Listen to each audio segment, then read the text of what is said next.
Selamat siang. Minta kesediaan Anda untuk mewawancarai Anda sebagai narasumber di sini dengan tema otonomi daerah. Namun sebelum itu, saya ingin Anda memperkenalkan diri Anda.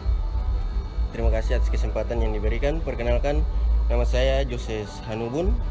Sekarang saya sedang berproses di Fakultas Perikanan dan Ilmu Kelautan. Pertanyaan pertama, menurut Anda bagaimana pencapaian penyelenggaraan program pada bidang perekonomian, contohnya BLT yang dibuat oleh pemerintah? Pencanangan program BLT yang dibuat oleh pemerintah.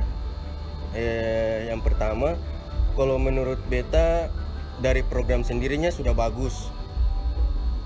BLT, bantuan langsung tunai, dengan sasaran agar menutupi angka kemiskinan yang ada pada daerah-daerah otonom.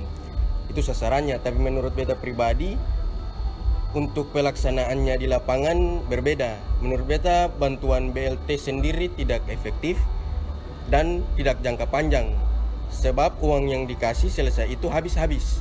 Jadi menurut beta itu saya sih kurang efektif. Dengan ada satu lagi orang dalam, yang penerima BLT ini kebanyakan punya orang dalam di instansi-instansi terkait, jadi otomatis nama-nama mereka sudah masuk.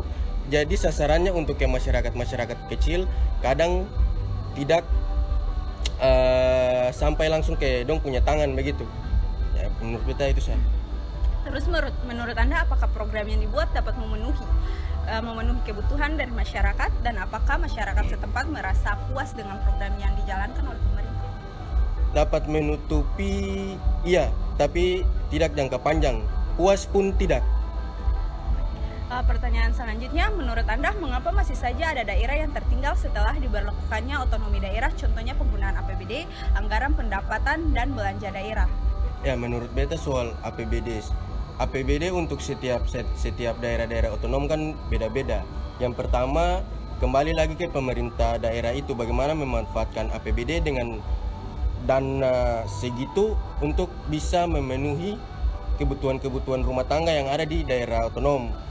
Terus ini menurut beta lagi soal APBD, di mana menjalankannya itu tidak selalu efektif karena masih ada korupsi anggaran dari instansi-instansi terkait. Ya, yang intinya bagi setiap pemerintah bagaimana cara mereka memaksimalkan APBD yang ada sehingga bisa menutupi semua kemungkinan yang tadi, terhubung juga dengan BLT, bagaimana menutupi kemiskinan dengan anggaran-anggaran yang ada. Terima kasih. Terima kasih atas kesempatannya. Siang kakak, sebelumnya perkenalkan saya Sarinda Yunusa dari Fakultas Keguruan Pendidikan, program studi pendidikan kimia. Izin mewawancara kakak sebentar, tapi sebelum mewawancara boleh kakak perkenalkan diri terlebih dahulu? Iya, udah. Maksudnya nama? Iya, kita nama Suciano ya. Tinggal di Halong, kerja sekarang di kantor pos. Penempatan di Poka.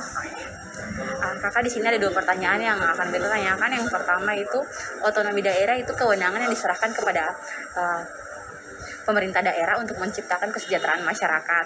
Menurut kakak sendiri, otonomi daerah yang ada di Maluku itu apakah sudah berjalan sesuai undang-undang? Ya, kalau yang kita lihat sih otonomi daerah sudah berjalan sesuai undang-undang. Sudah, cuma ada beberapa yang perlu diperbaiki. Kayak misalnya tentang aturan-aturan pemerintah yang kadang berubah-ubah tuh yang bikin masyarakat bingung. Ya kakak, langsung saja kita masuk pada pertanyaan yang kedua, yaitu salah satu dampak negatif dari otonomi daerah itu kan adanya pemekaran daerah yang tidak berdasarkan kepentingan masyarakat. Nah, menyikapi hal tersebut, pendapat kakak tuh bagaimana tentang hal itu? Maksudnya tentang pemekaran daerah? Iya, yang tidak dibekarkan, tidak sesuai dengan kepentingan masyarakat begitu. Iya sih sebenarnya tuh kalau misalnya berbicara tentang otonomi daerah, pemerintah juga harus lihat maksud dan tujuan pemekaran itu apa begitu. Kalau memang masyarakatnya sudah lebih atau full kuota di situ, memang harus mekar. Dan kalau sesuai dengan kepentingan, maksudnya kalau dari segi positifnya itu positif juga, ada negatifnya juga. Positifnya juga membantu masyarakat supaya dia punya aktivitas peredaran pekerjaan itu kan lebih semakin luas. Dia yang terlalu himpit-himpit, terus juga yang hancur-hancuran gitu kan.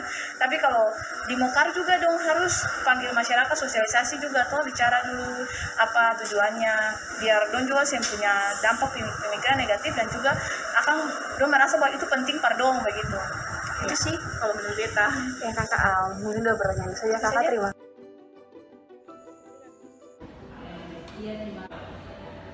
Indeks persepsi tentang di Maluku ini tumbuh. Nah, yang terakhir ini